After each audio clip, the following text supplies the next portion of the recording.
Аксакал киши өзү айтып атат. Аксакал киши, мен жинди болуп калдым дейт.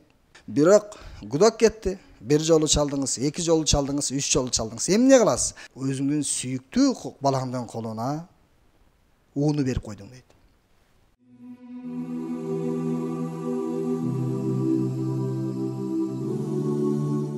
Эми бүгүн жашообузда көп кездеше турган адептердин бирине токтолойлу дедик эле. Бардыгыбыз мынакей күндөн күнгө убакыт өткөн сайын техникалар дагы өнүгүп, өсүп жатат. Бул токтобойт. Дүйнө өзү кемчиликтүү. Күндөн күнгө жаңысы чыгат, эң жакшы дегендер артта калат. Телефон деген маселе бар. Эми ошол телефон чалганда жол жобосу адеби кандай? Эгер сизге бирөө чалып калса кантип жооп беришиңиз керек? Жалпы эле бул байланыш темасына тиешелүү адептер кандай? Ошолор туурасында айтып өтөбүз. Эң биринчи чалган адам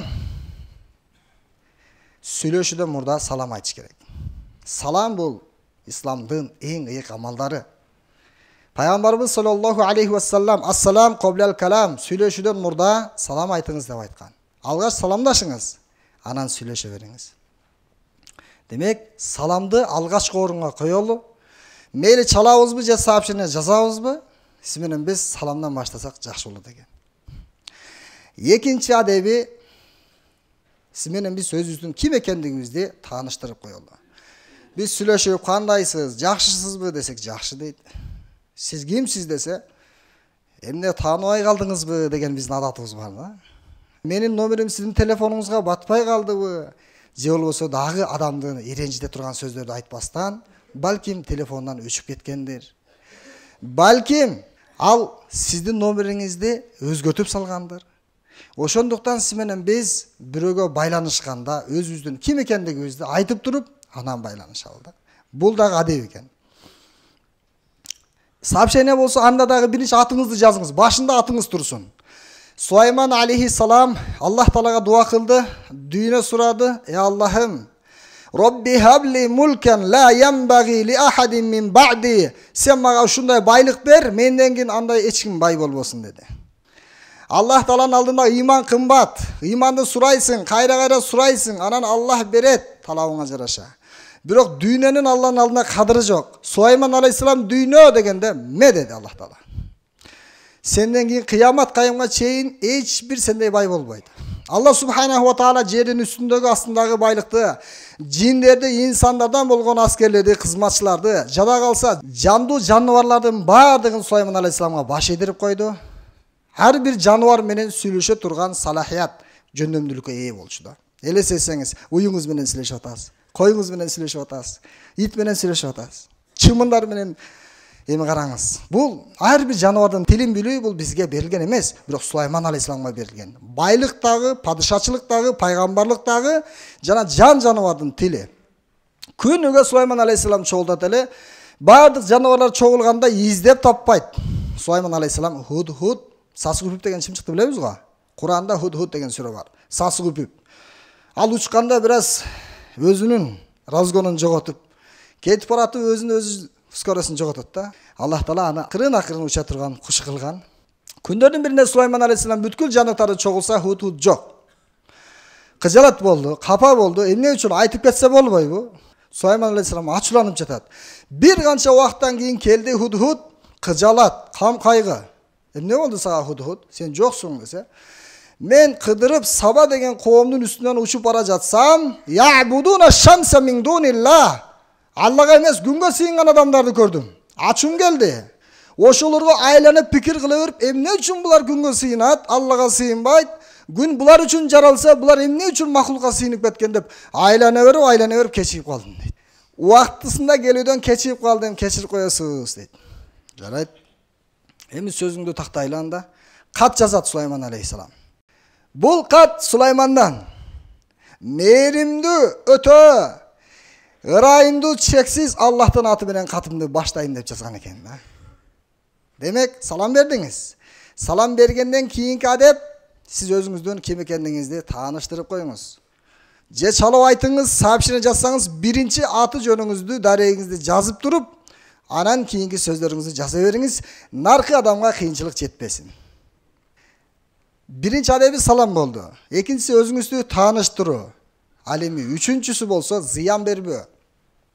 Пайгамбарыбыз саллаллаху алейхи ва саллам хадисте айткан: Ал-муслиму ман салима ал-муслимуна мин лисанихи ва ядихи. Чыныгы Аллага моюн сунган мусулман анын тилинен, анын колунан эч бир инсанга зыян жетпейт деди. Бейчек эле чалып, кыжалат кылып, кайра эле чала берген болбойт экен. Зарыл ишиңиз барбы? Анда чалыңыз. Жөн эле кыжалат кылбаңыз. Бул дагы байланышынын бир адеби. Эми сиз чалдыңыз, бирок гудок кетти. Бир жолу чалдыңыз, эки жолу чалдыңыз, үч жолу чалдыңыз. Эмне кыласыз? Бирок зарыл сиз сүйлөшүшүңүз керек. Кайра чала бересизби? Же чалбайсызбы? Эмне кыласыз сиз? Зарыл болуп атат. Адеби сиз менен биз үчүнчү жолдон кийин чалбайт экенбиз. Пайгамбарыбыз саллаллаху алейхи ва саллам берекелүү хадисинде айтат: "Иза стазана ахадукум фалам ю'зан лаху фальярджи". Эгер сиз бирөөгө эшигин такылатасызбы, телефон чаласызбы, бир жолу чалдыңыз, эки жолу, үч жолу болду, үчүнчүсүндө жооп бербесе, анда кайра чала бербеңиз. Бул адепсиздик болуп калат экен да. Бул болду айтылган адептер чалган адамга тиешелүү.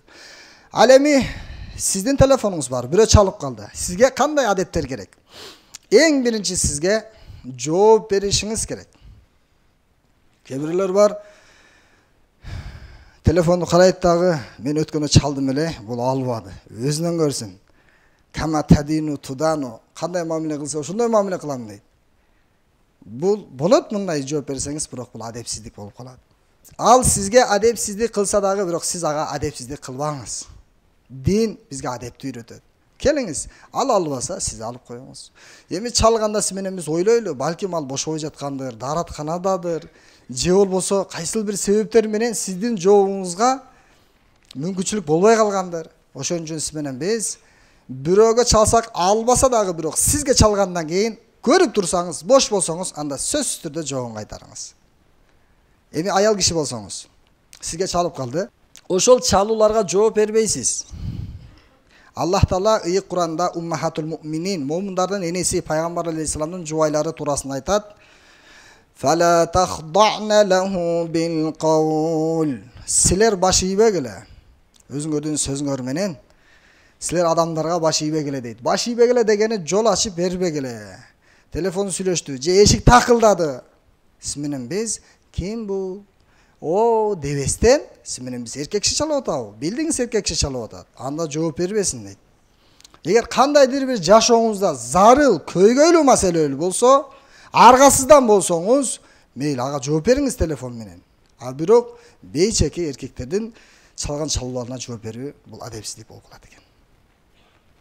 Андан кийин чалган учурда сиздин телефонуңуз жакшы үндөр менен чыңгырасын. Музыкалар чыкпасын. Пайгамбарыбыз саллаллаху алейхи ва саллам бир адам сапарга чыкса, ошол инсан музыка койсо, шайтан аларды жолдоп жүрөт дейт. Шайтан жолдоп жүрөт музыка, машинеңиздеби, же болбосо музыка угуп баратасызбы, телефонуңуздабы. Шайтан сизди жолдоп жүрөт, Алла сактасын. Эгерде сиз Куран окусаңыз, зикир кылсаңыз, анда периштелер сизди жолдойт эле. Ошон үчүн периштелер качат ырдан. Пайгамбарыбыз саллаллаху алейхи ва саллам: "Ал-гинау юнбитун нифака фил калб, кама юнбитул мау зара". Суу эгинди өстүргөндөй, музыка эки жүздүүлүк, лицемерлик сыфатты өстүрөт дейт. Ошондуктан сиз менен биз мунафыкты өстүрө турган музыкаларды койбойлу, периштелерди качыра турган музыкаларды койбойлу. Эми сизге билдирген, тырыңдаган жана ошондон өтөр жок.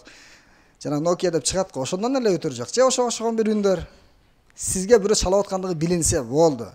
Андан артыгы кереги жок. Анан жаш балдарга өзгөчө көңүл буруш керек. Телефон маселесиндечи. Бир аксакал келди дагы, устаз, биздин устазыбызга, Абдрахим шейх устазыбызга келди дагы. Зияратка келип, устаз менен чогуу олтуруп, анан жаш баласы ыйлаганда колуна телефонду карматып салды да.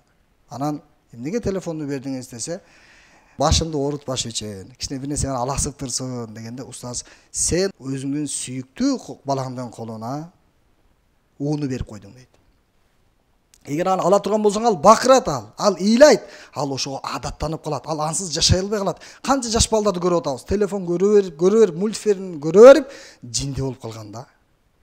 кыйкырып калган, секирип калган, нервный болуп калган, жаш бала бала эмес болуп калган, зээни токтоп калган, эч нерсе түшүнбөйт, жаттай албайт, башка эле ааламда жашап жатат.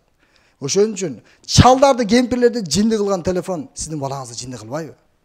Аксакал кишилер телефонду жоготуп алса, аксакал киши өзү айтып атат. Аксакал киши, мен жинди болуп калдым дейт.